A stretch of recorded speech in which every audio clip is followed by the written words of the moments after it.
Nathalie Knepper, bonjour. Bonjour. Vous êtes voyante de naissance. Qu'est-ce que ça veut dire? Médium. Oui. Alors, déjà, quelle différence on fait entre un médium et une voyante? Alors, la médiumnité, c'est une personne qui a la capacité de se balader dans les dimensions et le temps, en fait, dans les espaces-temps. Comme un poste de radio, on change de fréquence et on peut aller voir le passé, le présent, l'avenir, les dimensions parallèles. Donc on entend, on voit ce que d'habitude l'œil ne voit pas. En fait. La voyance, c'est plutôt une branche de la médiumnité, ce qui permet avec des supports d'aller voir des informations sur le passé, le présent et l'avenir de quelqu'un sur une seule ligne en fait, avec des flashs parfois. Un médium, c'est sans support et c'est tout le temps. Alors quand on dit que c'est tout le temps, c'est quelque chose qui est épuisant, qui vous arrive à n'importe quel moment. Comment vous le gérez? En fait non, c'est pas épuisant puisque c'est naturel. On est né comme ça. C'est comme respirer, donc on s'empêche pas de respirer. Tandis que la voyance, justement, ça vient comme ça, c'est par flash et ça peut être épuisant.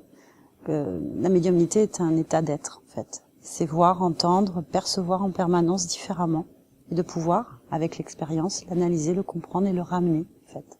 Ce qui veut dire que vous vivez ça depuis votre naissance. C'est ça. Comment vous l'avez géré? On va dire que les premières années, c'était normal puisque personne ne m'avait dit le contraire. C'est quand j'ai commencé à pouvoir communiquer sur cette capacité que je me suis rendu compte que les personnes autour de moi ne voyaient pas ou n'entendaient pas les mêmes choses que moi. C'est à partir de là que j'ai commencé à avoir peur et à ne pas comprendre en fait. Et à mon époque, on nous expliquait pas, il n'y avait pas tous ces salons, tout l'internet, on n'abordait pas le sujet en fait. Et donc ça a été difficile pendant les 25 premières années de ma vie, on va dire. Ce qui veut dire que c'est difficile à assumer? Oui, parce que on se sent différent. On a tendance à se renfermer, ne pas oser parler, et puis on comprend pas ce qui nous arrive parce que personne nous explique.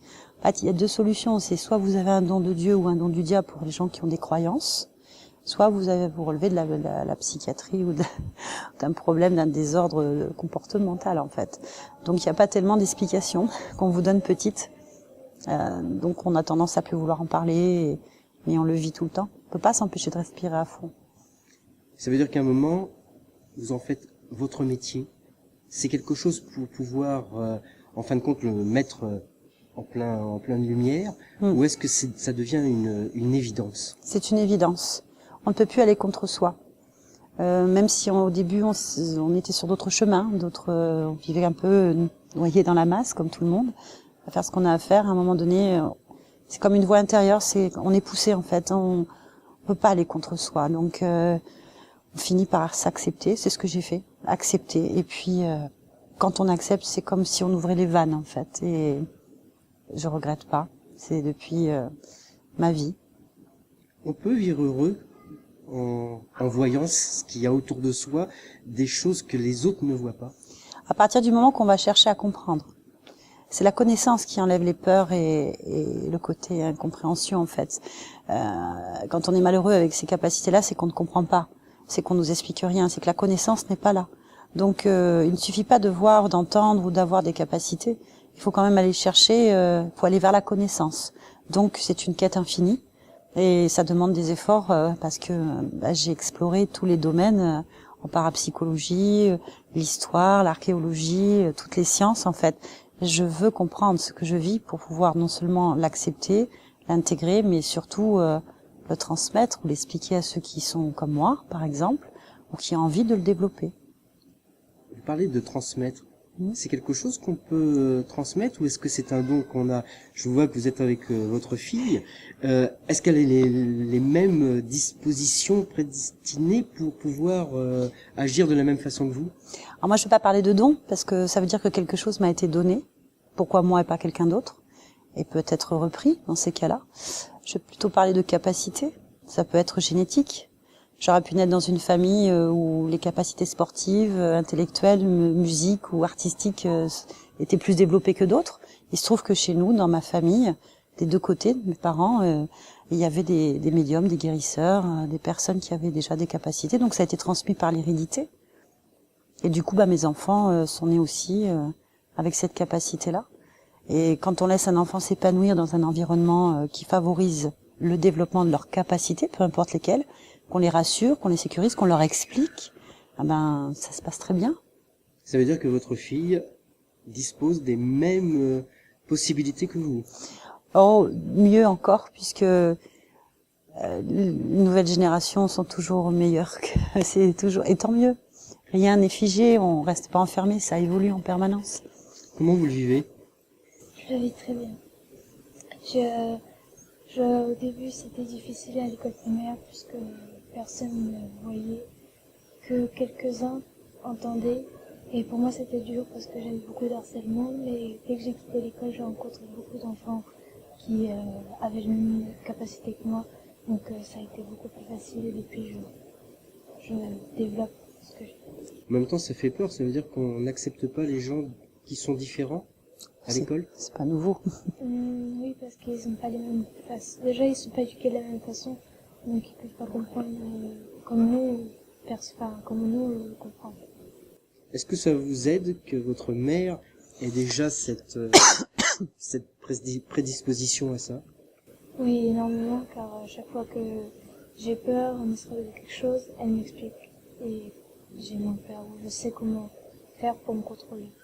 Alors, quand on est médium, on a des gens qui viennent vous demander ce qui se passe dans leur vie.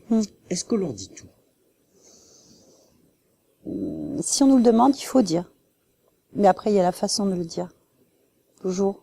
D'amener l'information selon la personne qui nous le demande. En fait, un médium, c'est s'adapter à la fréquence de l'autre. Donc, comprendre la démarche de l'autre et le fonctionnement, en fait, et s'adapter à son fonctionnement pour lui amener l'information la plus juste, la mieux adaptée pour qu'il puisse la comprendre. Donc, ce sera pas de la même façon avec quelqu'un d'autre. Enfin, c'est toujours unique et à chaque fois, en fait. Mais ça doit être quand même assez difficile d'annoncer des décès, des catastrophes quand vous les voyez. Ça, c'est plus la voyance, en fait. On me demande pas toujours de la voyance, on me demande des compréhensions intérieures, souvent. Oui, on peut voir, mais la particularité d'un médium, c'est de pouvoir transmettre une façon de changer les choses, en fait, de créer une réalité. La médiumnité, c'est le développement des capacités profondes de l'être. Donc, si on peut créer des situations, si on peut les percevoir sur une certaine ligne temporelle, le fait de prévenir peut éventuellement changer cette ligne temporelle. Le but, ce n'est pas d'accepter les événements comme des fatalités, mais de pouvoir prévenir pour peut-être complètement les changer. Alors que la voyance peut être pris inéluctablement. Enfin, je veux dire, c'est voilà, vous allez avoir un accident, la personne, elle va l'avoir son accident. Alors que si on lui dit, il est possible que sur cette voie-là, si vous faites pas attention, il peut y avoir tel problème. Donc, je pense que si on met tel facteur en route, avec vos potentiels, vous pouvez éviter ce facteur-là. Ça veut dire qu'on peut éviter des Bien choses sûr. qu'on pourrait voir et qui pourraient être catastrophiques. Tout à fait. Et plus, oui. Voilà. C'est-à-dire? L'avenir est en mouvement. L'avenir change tout le temps. On l'a créé. Parce qu'on prend différentes décisions. Et ces C'est jamais décisions la même chose. permettent effectivement de faire qu'on ne tombe pas dans certains pièges, qu'il nous arrive pas certaines choses. On peut arriver à changer les choses. Mais oui, c'est le but. Créer la réalité, ce n'est pas à la subir. Parce que notre espèce, notre race, en fait, est fait pour créer. C'est rassurant quelque part. Oui. Ça veut dire qu'on peut changer sa destinée. Oui. Ben, rien n'est fixe. L'avenir, le temps, enfin, qui n'existe pas, c'est toujours du mouvement. On crée, c'est un monde d'illusions, donc on crée cette réalité en permanence par nos pensées et nos émotions. Si on est un certain nombre à penser dans le même sens, eh ben, cette réalité, elle se concrétise. Donc ça marche aussi bien dans les choses négatives que positives. Donc plus on va orienter les gens vers du positif, plus on peut changer la réalité, donc la nôtre aussi, avant tout. Alors, vous parlez avec les gens qui sont autour de nous. Vous arrivez à parler avec l'au-delà? C'est la faculté première du médium, en fait. C'est de voir et d'entendre dans les autres dimensions, dans les autres espaces-temps. Comme un poste de radio, en fait. Il y a des grandes radios qui passent en même temps, des petites aussi. On perçoit qu'une. Il suffit de tourner le bouton pour aller sur les autres. Ça ne veut pas dire qu'elle n'existe pas parce qu'on n'en perçoit qu'une. Le médium a juste la faculté de tourner sur les boutons, ou des fois de capter sur une fréquence, une autre fréquence, et de pouvoir ramener des informations. Des fois, on comprend pas toujours parce que le monde des dimensions n'est pas si évident que ça. Mais c'est intéressant, c'est un monde fascinant, une exploration qui apprend beaucoup sur nous déjà. Alors, qu'est-ce que ça apporte de parler avec l'au-delà, avec tout ce qui nous entoure et qu'on ne voit pas? En fait, ça apprend beaucoup sur le fonctionnement humain, de la conscience, les dimensions, les espaces-temps, la création de réalité, notre histoire, celle de l'homme, celle de sa conscience, nos mémoires et certainement notre avenir aussi. Alors, notre avenir, parlons-en un petit peu. On est dans un monde à l'heure actuelle qui est en train de changer, qui est chaotique. C'est pas la première fois. C'est pas la première fois, mais là, on a l'impression qu'il y a quelque chose qui est en train de basculer. Tout à fait. Vous êtes optimiste ou Toujours. pessimiste? Toujours. Parce que quand on justement voyage dans les dimensions, quand on a un dialogue avec l'âme et les consciences, incarnées ou pas, on connaît le potentiel de l'être. Et on sait que si tout le monde en prend conscience, tout peut changer demain. Pourtant, pour l'instant, les signes sont plutôt à la catastrophe. On voit autour de nous que on voit le monde en noir. Tout dépend de comment vous le percevez et de comment il vous est présenté. Tout le monde ne le voit pas comme ça. Tout dépend de l'endroit où on se pose, de la façon dont on va percevoir. Et on ne perçoit pas tous de la même façon. C'est ce qui peut tout changer, justement.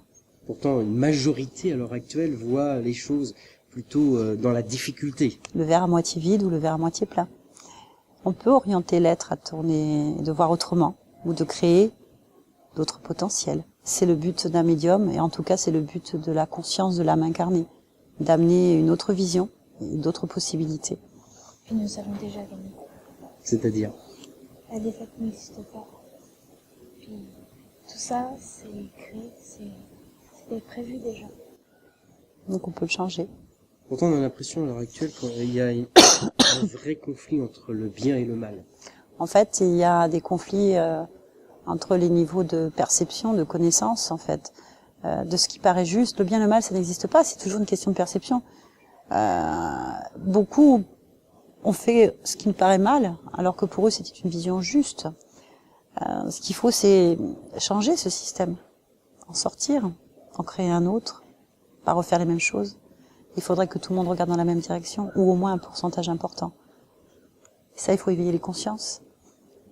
Et pour ça, est-ce que c'est important d'avoir ce genre de salon Oui. qui permet de rencontrer effectivement les gens? Oui, parce que en France, on a énormément de retard sur tout ce qui est parapsychologie, les sciences alternatives, la physique quantique, en fait, tout ça. On a vraiment du retard, l'information a du mal à circuler. Ça va mieux. Il y a eu un effort, un travail de fait. Mais c'est vrai que on a tendance à associer les médiums justement aux voyants Madame Irma, le côté un peu charlatan. C'est présenté souvent comme ça, comme s'il n'y avait pas de côté scientifique, alors qu'il y en a énormément. On peut expliquer énormément de choses aujourd'hui. Beaucoup sont encore dans la croyance. On n'est pas dans la réalité, dans des faits, dans de la recherche.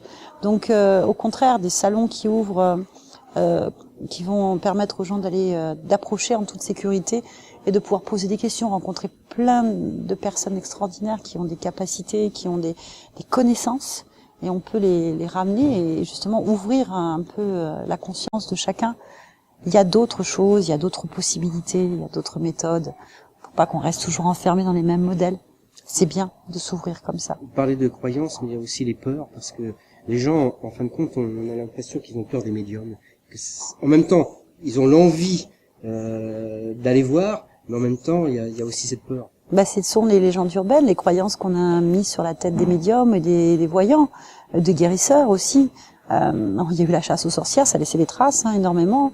Les gens sont beaucoup dans la croyance, et la croyance, ça amène la peur, parce que la croyance n'est pas la connaissance. C'est de la croyance, c'est emprunté, ça n'existe pas. Ça peut aider les gens, mais c'est pas la réponse à tout. La connaissance libère des peurs, et justement permet une grande ouverture. On permet d'explorer, de faire des expériences, de découvrir d'autres modes de perception, de pensée.